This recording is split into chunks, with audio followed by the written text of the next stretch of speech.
Hello, today we'll talk about dimension analysis and pi theorem. This is a very important technique in applied mathematics, and this is the discoverer of the pi theorem, Edgar Buckingham, American physicist from the 19th to the 20th century. So dimension analysis is a tool that exploits symmetry in a problem. This is what allows engineers to design aircrafts and ships using scaled models. Very powerful technique. However, today we're not going to dive into those fancy applications. Instead, we're just going to look at the basic principles and to illustrate the pi theorem using a simple example. And perhaps in future, we'll look at some of the more striking relations that can be derived from dimension analysis. First, let's start with the statement of pi theorem. This is probably going to look a little bit abstract, but don't worry, we'll follow that with a quick example very soon. So the statement of the pi theorem says any physical relation involving n physical quantities can be written in terms of a complete set of n minus r independent dimensionless quantities. So imagine you have a physical problem and there are n quantities involved, which we call variables. And the physical quantities, they have dimensions. Typically, let's say you have force, energy, magnetic field strength, things like that. They come with units or dimensions. What the pi theorem says is any such relations can be rewritten in terms of so-called dimensionless quantities, that are quantities that does not have units. And the number of dimensionless quantities are fewer than the original physical quantities. So n is the number of physical quantities, and n minus r is the number of independent dimensionless quantities, where r is the rank of the dimension matrix. I'm just give you an example of a dimensionless quantity. Mach number, that is the ratio between the speed of an object to the speed of sound. So that's the ratio between two speeds. So the unit of speed cancels out and you just get a pure number. So if we say an aircraft has max speed of Mach 3, that means the maximum speed of the aircraft is 3 times the speed of sound. But there are still a few things we need to explain. In particular, what is this dimension matrix? For that, let's look at an example. We would like to examine the solution to the free fall problem. That is h equals to v naught t minus half gt squared from a purely dimensional point of view. This formula is a very well-known relation. So imagine you have a projectile being thrown vertically upward. H is the height of the projectile, v naught is the initial speed, t is time, and g is acceleration due to gravity. This formula, h equals to v naught t minus half gt squared, can be derived from Newton's law. But for now, let's ignore the actual physics. Okay, let's just say all we know in this problem are the quantities involved and their dimensions. So let's say I know in the free fall problems 4 quantities are involved: the height h, the initial speed v naught, time t, and g. That's all we know at the moment. I have not heard a thing in my life called Newton's law yet. What can we say about the solution to this problem? Of course, it is unlikely I will get this exact formula, but perhaps surprisingly, there still progress can be made. Let's see how that's done. This is our first step. We first identify the quantities involved: h, v naught, g, and t. We then write down the dimensions of all those variables. So h has a dimension of length, which I denote as the scripted letter L. I use a scripted letter because I do not want to give the impression that L is some other variable. No, it's just the dimension for length. And v naught, so v naught is the speed, so its dimension is length divided by time. So we have L times scripted t, that's the dimension for time, to the minus 1. And of course, t just have the dimension of time. And g, because it's an acceleration, it has a dimension of L times t to the minus 2. So notice that the dimensions of all the variables listed here are written in terms of L and t. So that's why we call L and T the fundamental dimensions. And the next idea is quite fundamental. That is, assuming there is a relationship among all these variables, then by choosing constants a, b, c, d appropriately, we can create a dimensionless quantity of the form pi equals to h to the a times v naught to the b, t to the c, and g to the d. Okay, so this a, b, c, d are just real constants. Okay, they don't have to be integers, but most importantly, they are themselves dimensionless. The notation for dimensionless quantities is usually pi, capital Pi, and that's where the name of the pi theorem comes from. Pi stands for a dimensionless quantity. It's just pure convention. There's nothing special to it.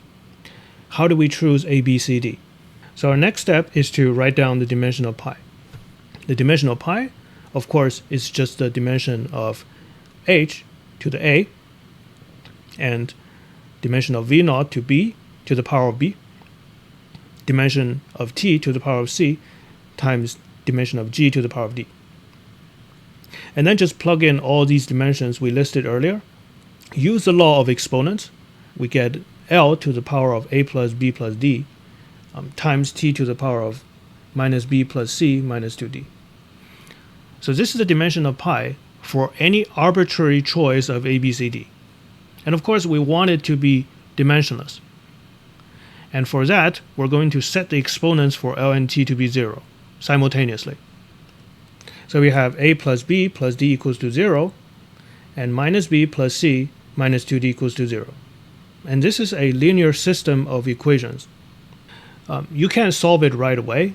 There's nothing wrong with it for this particular problem, but we wish to generalize our method, so we'll try a more systematic approach, that is using linear algebra. So by imposing the condition that pi is a dimensionless quantity, we get a system of linear equation in matrix form. This reads 1, 1, 0, 1. That's the first row of the matrix. 0, minus 1, 1, minus 2. That's the second row of the matrix. So this is the coefficient matrix of the linear system. And this is a very standard problem in linear algebra. The way you do it is you look at, for example, the first equation and just read out the coefficients for each unknowns from left to right. A plus b plus d is the same as 1 times a plus 1 times b plus 0 times c plus 1 times d. Right? So that's how we get the first row. Okay? So here we have a coefficient matrix. Matrix multiply the column vector a, b, c, d, and that gives us a 0 vector on the right-hand side. And because the right-hand side is a 0 vector, this system of linear equation is also called a homogeneous system. And to solve this linear system, all we need to do, once again from linear algebra, is to find the row-reduced echelon form, the so-called RREF of the coefficient matrix. But before we dive into that, I would like to take a closer look at this coefficient matrix, because the entries in there are by no means random. I'm going to add headers to this matrix.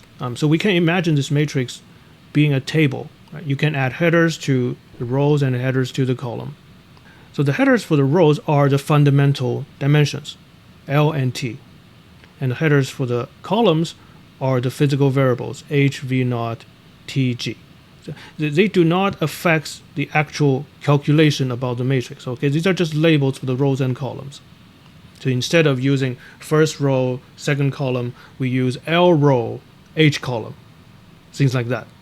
And we can see that this matrix perfectly encodes the dimensions of all the variables, which is quite remarkable.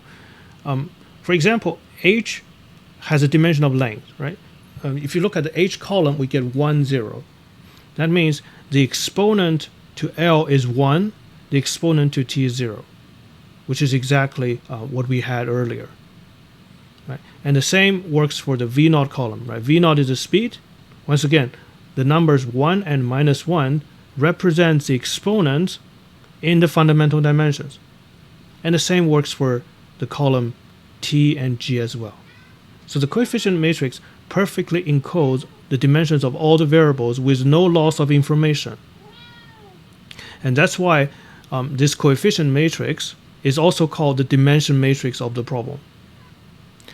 All right, so now we are finally going to do the boring part, the row reduction of D. And this is quite standard, and there are many ways to do it. I first added the second row to the first row. So the second row doesn't change at the moment, and the first row becomes 1, 0, 1, minus 1. And we know to get the REF, each row must have a leading 1, and that's why I flipped the sign of the second row. So the second row now reads 0, 1, minus 1, 2. And that's the end of row reduction. This is the REF of D that we wanted. So as we can see, the rank of D is 2. Right? Just a quick reminder, the rank of a matrix is the number of non-zero rows in a matrix. There are many ways to define rank, but this is a quite common one. You look at the REF and you see how many non-zero rows in there. And obviously we have 2 non-zero rows, so R is equal to 2. So at this moment, it's perhaps a good time to go back to the pi theorem statement. So the pi theorem says a physical relation involving n physical quantities can be written in terms of a complete set of m minus r independent dimensionless quantities, where r is the rank of the dimension matrix D. So in our free fall problem, n is equal to 4 and r is equal to 2. So n minus r is 2. From the pi theorem, there should be 2 dimensionless quantities involved. That's why we write, by the pi theorem, the relationship between HV naught Tg can be written in terms of m minus r equals to 2 dimensionless quantities. But the question is, what do those 2 dimensionless quantities look like? So first, let's recall the standard fact from linear algebra.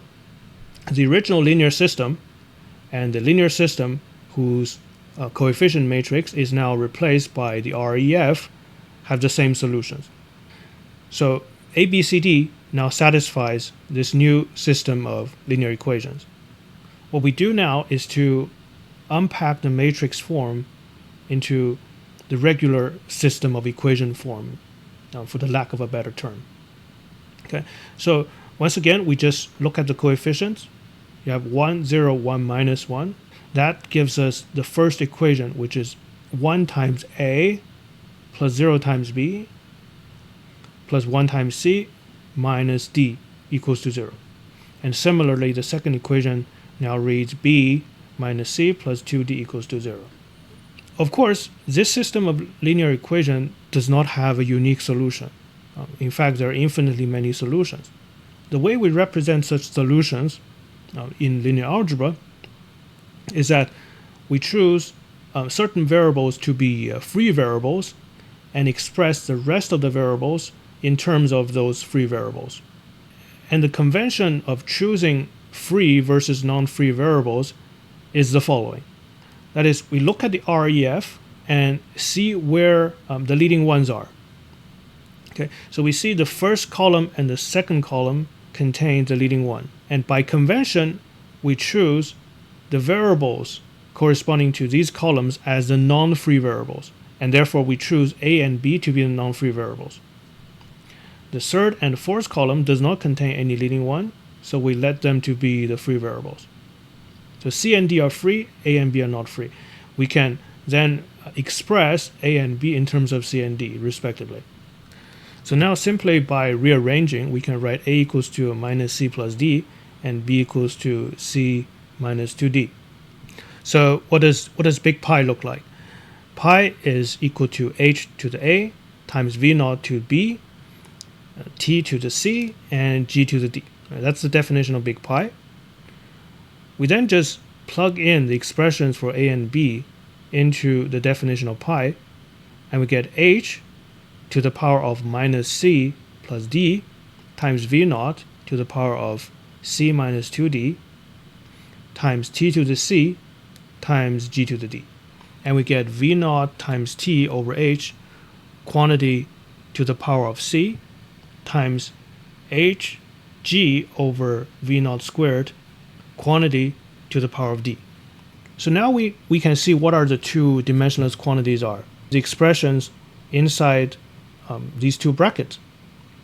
We can quickly check V naught times T over H. V naught times T, that has a dimension of length, divided by H, and you get a dimensionless quantity. Hg has a dimension of velocity squared, of speed squared, divided by V naught squared. Of course, that gives you a dimensionless quantity. And another way to see this is that pi is dimensionless and C, D are free. Recall that we chose C and D to be free variables. So C and D can be arbitrary real numbers. If C is non-zero, and let's say the thing in the first bracket has a dimension, let's say has a dimension of length, for example, then pi will automatically carry the dimension of L to the C, and that's not what we want. Right? So this gives us the two dimensionless quantities promised in the pi theorem. So we write, notice we have obtained two dimensionless quantities, pi 1 equals to V naught T over H, and pi 2 equals to Hg over V naught squared. And the final conclusion of the pi theorem declares that pi 1 and pi 2 are related. And that's basically the end of the dimensional analysis. By the pi theorem, the relationship between H V naught Tg can be written in terms of pi 1 and pi 2. Say, for some unknown function f, pi 2 is equal to f of pi 1. Or we can write it as Hg over V naught squared is equal to f of V naught T over H. And that's the furthest conclusion we can reach purely by considering dimensions alone. We have not used a single law of physics. It's just purely based on the dimension or the units of the variables involved. At this point, we might want to compare with actual physics. So physics tells us H is V naught T minus half gt squared. We need to do some rearranging to get the pi 1 and pi 2. So first, we divide H on both sides, and we get 1 equals to V naught T over H minus half gt squared over H. Recall that this V naught T over H is pi 1. So that's good. We already have one dimensionless variable appearing in the equation. But we need to rewrite gt squared over H in terms of pi 1 and pi 2.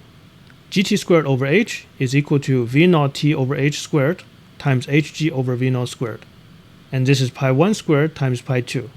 And therefore, this relation from physics can be written as 1 equals to pi 1 minus half pi 1 squared times pi 2. As promised by the dimension analysis, pi 2 is a function of pi 1. So what remains is to isolate pi 2 and find the unknown function f from dimensional analysis. And this is very straightforward, just some simple rearranging, and we get pi 2 is 2 over pi 1 minus 2 over pi 1 squared. Right? So the unknown function f in the relation pi 2 equals to f of pi 1 is just f of x equals to 2 over x minus 2 over x squared.